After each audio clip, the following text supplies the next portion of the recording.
Hey everyone, welcome to Therapy Connections, the podcast where real therapists give you the highlights of the things we say in therapy and provide some skills, education, and ideas about how to feel better. This is not a replacement for traditional therapy, but can serve as a tool for refreshing and learning between sessions. Thanks for joining us. You might have heard that anger is a secondary emotion, but what does that even mean? And how are you supposed to get to what's going on underneath that? Stick with me for a couple of minutes and I'm going to walk you through it. This is something that my therapy clients ask me all the time because they're tired of feeling like they're powerless and don't know how to stop themselves from having big anger reactions and then trying to clean up the pieces afterward. So, first of all, what does it mean when we say that anger is a secondary emotion? I don't mean to imply that you're not really angry, because you are. You're experiencing anger and that's totally valid. But at the same time, there's probably something going on underneath the anger.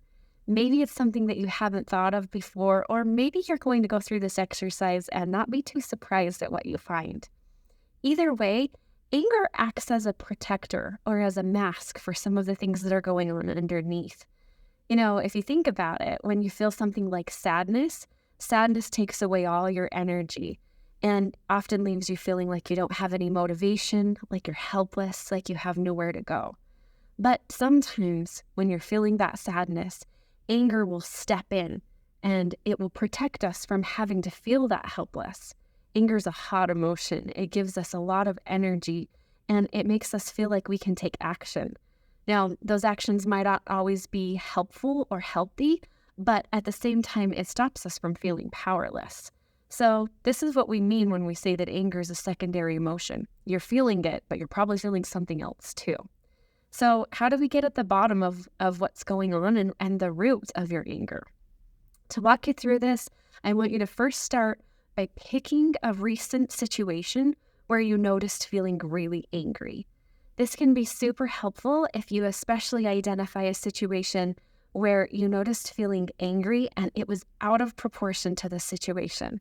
So maybe this is one of those times where you found yourself screaming at the Walmart greeter when they asked to see a receipt, or maybe this is a time somebody asked you a dumb question and instead of just shrugging and turning away, you found yourself getting provoked and having to jump into it with them. One of the things that my clients say a lot is that one of the times they find themselves over-responding is when their kids are fighting. Maybe they have to go in and break it up and they end up yelling and saying things that they don't mean. This is a really, really common occurrence. So after you've found that one situation, I want you to do the next step. Step number 2 is take a minute and write down all of the reasons why you think this made you so angry.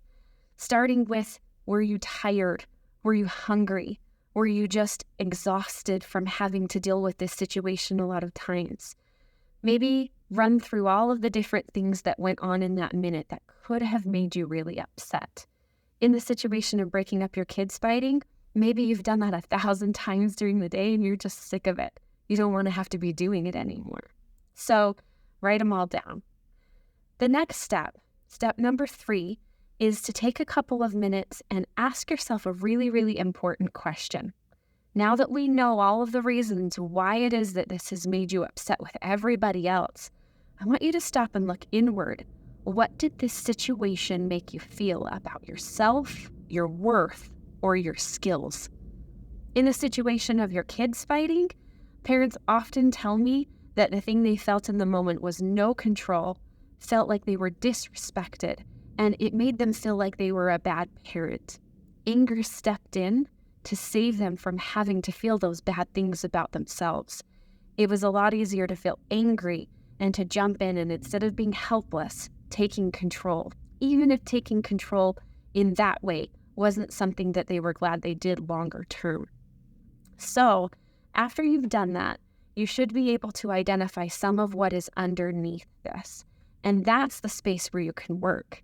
In therapy or even on your own time, you could spend hours and hours figuring out all of these different anger management tools. And those tools are great. But if you want to stop yourself from really getting so angry in the first place, you've got to figure out the root of what it is that's going on. You might think that there's a different root for every situation, but most often people start to notice themes when they do this. If you take 4 or 5 situations in your life and do this activity, write it down, come up with all of the reasons why it made you angry, and then ask, what did this mean about me? You'll find that there are often some common themes.